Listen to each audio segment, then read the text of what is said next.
If your income dropped since you retired but you never told Medicare, you could be paying hundreds of dollars extra every month. This is called the IRMAA Surcharge, and in 2026, missing just one form can cost you over $1,000 a year. The tricky part? Medicare doesn't ask if your income is still high. It just looks at an old tax return.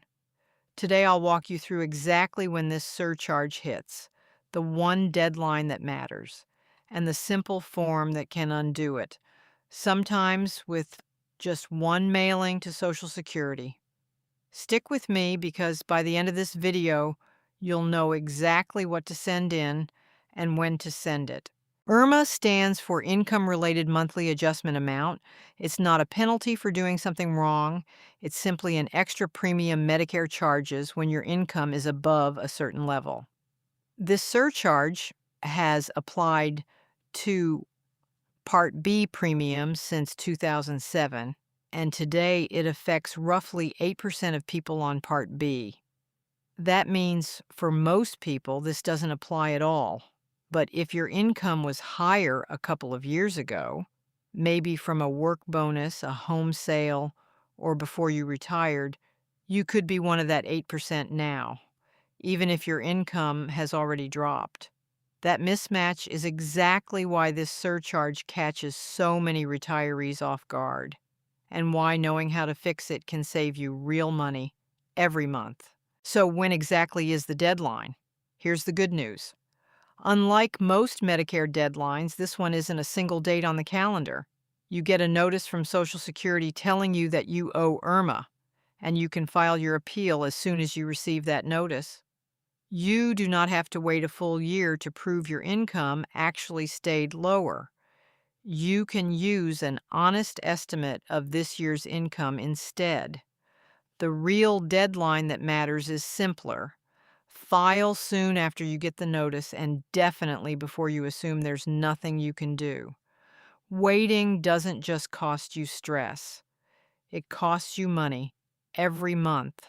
The surcharge stays on your bill because Social Security won't automatically go back and change it for you. Let's look at the numbers for 2026. IRMAA kicks in once your modified adjusted gross income, or MEG, goes above $109,000 if you file single, or $218,000 for married couples filing jointly. Here's the part that surprises people. This is a cliff, not a slope. In 2026, going just $1 over that threshold can add at least $148 a year in combined Part B and Part D surcharges. There's no gentle phase-in. $1 of extra income from a bonus, a big withdrawal, or investment gains can push you into a higher premium tier for the entire year. That's why knowing your MAGI and planning around it with a tax professional matters so much before December 31st closes out your tax year. Here's what those tiers actually cost you every month in 2026. The standard Part B premium is $202.90, but once IRMAA applies, your monthly Part B premium can range anywhere from $284.10 up to $689.90, depending on your income tier. The highest tier starts at $500,000 in MAGI for single filers, or $750,000 for married couples filing jointly. And at that level, the surcharge alone can add up to $6,936 per person per year. That's on top of your regular premium. These aren't small differences. Between the lowest and highest IRMAA tiers, we're talking about a gap of hundreds of dollars a month for the exact same Medicare Part B coverage everyone else receives. IRMAA doesn't just affect Part B, it also adds a surcharge to Part D, your prescription drug coverage. In 2026, that Part D surcharge ranges from $14.50 to $91 a month, depending on your income tier, and it's charged on top of whatever premium your specific drug plan already costs. And here's something many people don't expect. This applies even if you're enrolled in a Medicare Advantage plan that includes drug coverage. Choosing Medicare Advantage does not exempt you from IRMAA.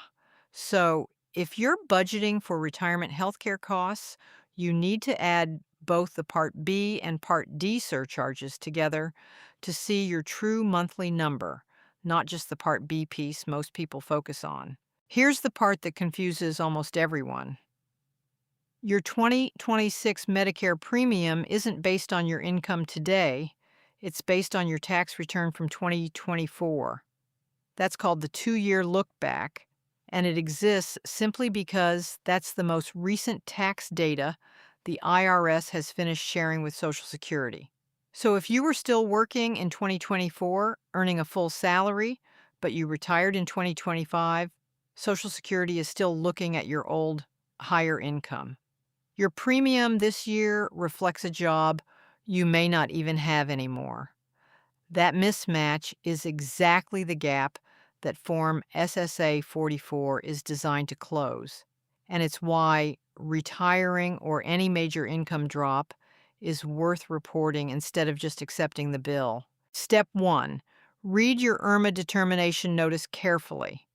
Social Security will mail this to you, and it explains which income year they used and how much extra you're being charged. Don't assume this number is locked in. Also know this: the Social Security hold harmless rule, which normally stops your check from shrinking year over year, does not protect you from IRMAA increases.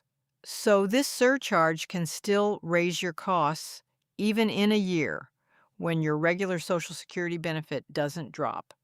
Once you understand what the notice says and why, you're ready to check whether you qualify for an appeal based on what's actually changed in your life since that old tax return was filed. Step 2. Check whether you have a qualifying life-changing event. This is the key to the whole appeal. Social Security accepts events like marriage, divorce, the death of a spouse, a work stoppage or reduction, loss of income-producing property, or an employer settlement payment. Retirement itself counts because it's a loss of income. But here's what does not count: a one-time capital gain from selling a house or stocks, or a voluntary Roth conversion or IRA withdrawal. Those are treated as choices, not life changes, so Social Security generally won't approve an appeal based on them. Knowing this distinction before you file saves you time, and it helps you talk to a tax advisor about timing those kinds of moves differently in the future. Step 3. Fill out Form SSA 44, titled Medicare Income Related Monthly Adjustment Amount, Life-Changing Event. You can download it free from ssa.gov. On this form, you'll estimate your current MAGI, which is your adjusted gross income from line 11 of your tax return, plus any tax-exempt interest from line 2A. Be as accurate as you can. This number is what Social Security uses to recalculate your premium. You can submit the form by mailing or faxing it to your local Social Security office, or by signing into your My Social Security account online and submitting it there. Either way works, so pick whichever is easier for you to complete correctly and send in. Step 4, submit, and then wait for Social Security's decision. If your appeal is approved, any IRMAA you already overpaid is typically refunded, either by direct deposit, if that's how you receive your benefits, or by a mailed check. Your future premiums are automatically reduced going forward. One more thing worth remembering: IRMAA never touches Part A. Nearly everyone pays no premium at all for Part A, regardless of income. So this entire surcharge conversation only applies to Part B and Part D. To recap, read your notice, confirm your life-changing event, file Form SSA 44 with an accurate MAGI estimate, and submit it as soon as you can. One form, filed correctly, can turn an expensive surprise into a much smaller bill.